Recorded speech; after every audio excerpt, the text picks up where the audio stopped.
guys, Kyle, the Dead Knight of Enemy here, bringing you my review for Eden Zero, Chapter 100. Yep, we're finally here, guys. Chapter 100 of Eden Zero.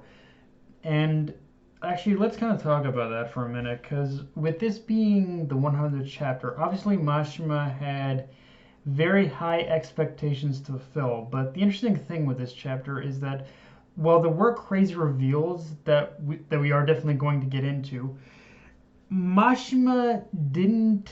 Mashima also played it, honestly, a little bit smarter than most mangaka. And rather than, like, the interesting thing with this chapter is that even though there were big reveals, rather than going the route of just putting supreme absolute focus on those reveals, Mashima chose the route of using the reveals as a bridge and a means to tie the overall story, tie the story and everything that we've experienced up to this point together, as well as shedding new light on, as well as shedding a lot of new light on the crew's experiences up to this point, which, again, I feel is something that, for better or worse, has kind of gotten a little lost almost in the mainstream manga industry. Like, don't get me wrong, there are still plenty of times where they basically, there are still plenty of manga that basically do that 100 chapter great. But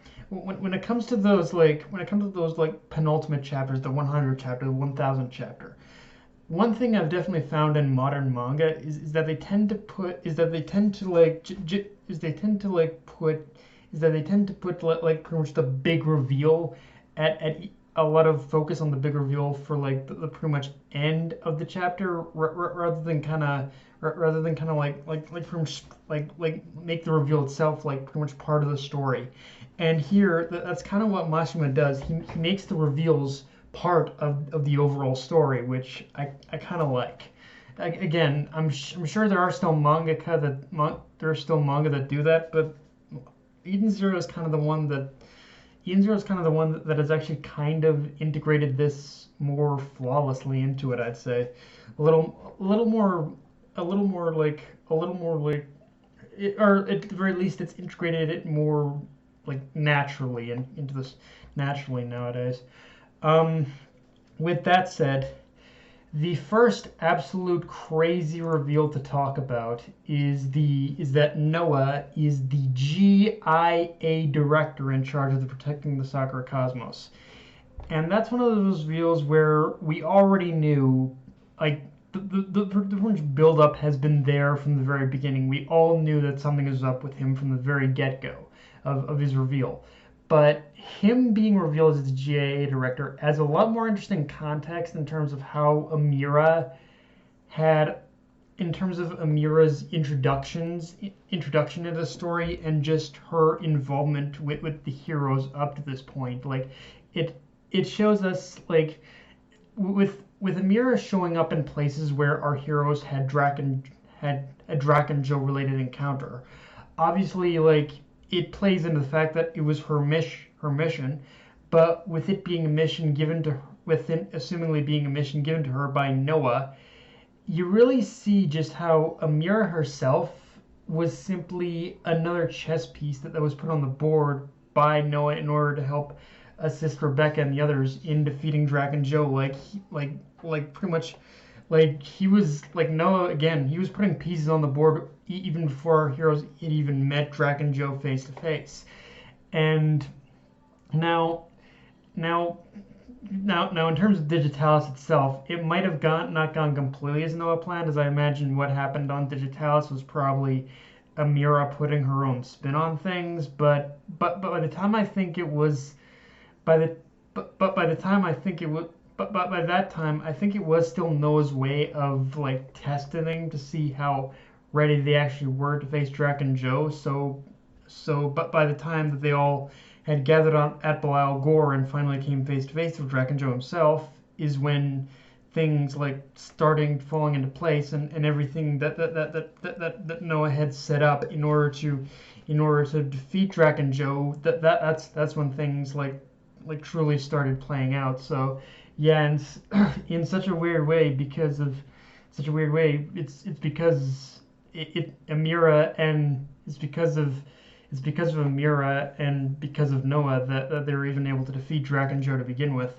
Now there is still obviously with when it comes to this reveal as well, there is still a lot of mystique around what exactly his what exactly the government as a whole is even planning, and what exactly what mission he even has here as being like an undercover guild master. Like what exactly is the end game here, and what are his orders exactly? Like there are still some things that definitely need clearing up, and well, and going back to what I said though, I think going back to what I said last week though, I very much believe that probably that one of his reasons for being stationed in Blue Garden is in order to take out the Eurasian States Galactica. Like I think the Eurasian States Galactica are probably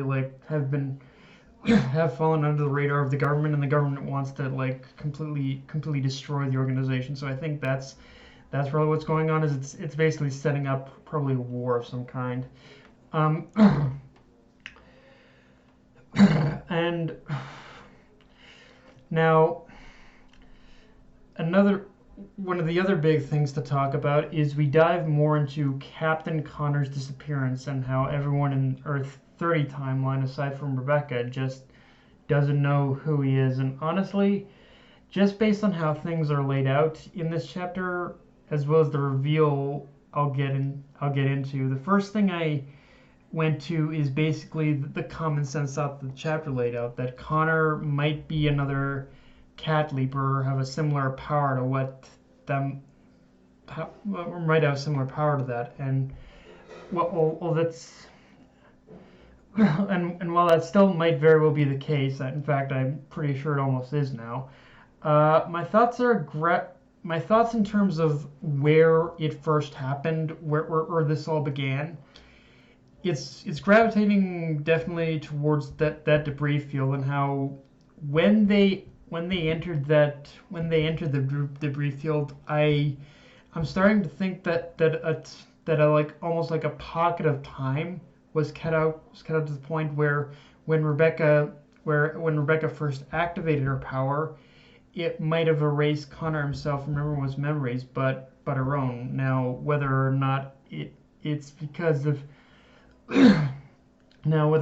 Connor himself or the debris field is a whole new question entirely. And it probably is Connor. Like I think Connor either, like I said, I think Connor either has some kind of memory erasure power, or like I laid out, some kind of power that allows him to like pretty much jump, pretty much cut out, pretty much cut pockets of time away or something like that.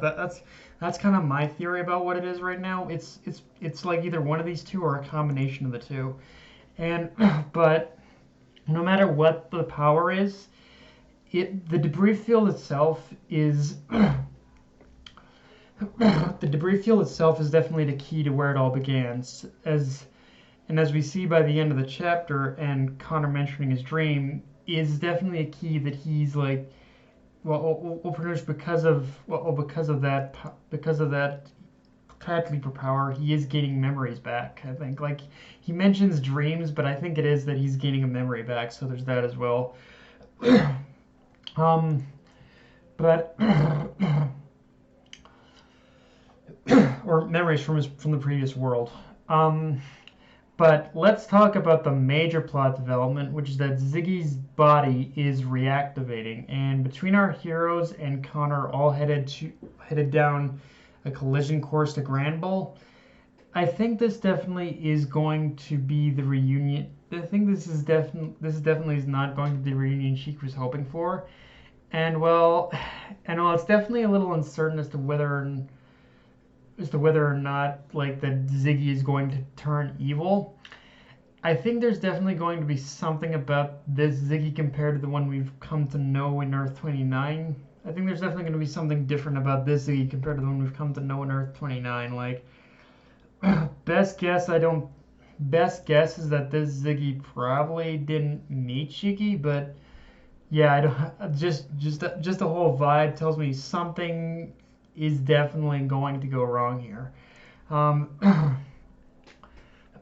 and but at the same time, the fact that he is coming back could actually provide us with honestly the greatest like plot development ever, because even though it was said that Ziggy could never reach Mother, I've always had this feeling that he more than likely has gathered enough knowledge from his travels to know the general tactics and methods by which to reach her. So no matter how this plays out, I think we are going to take a very huge step forward here.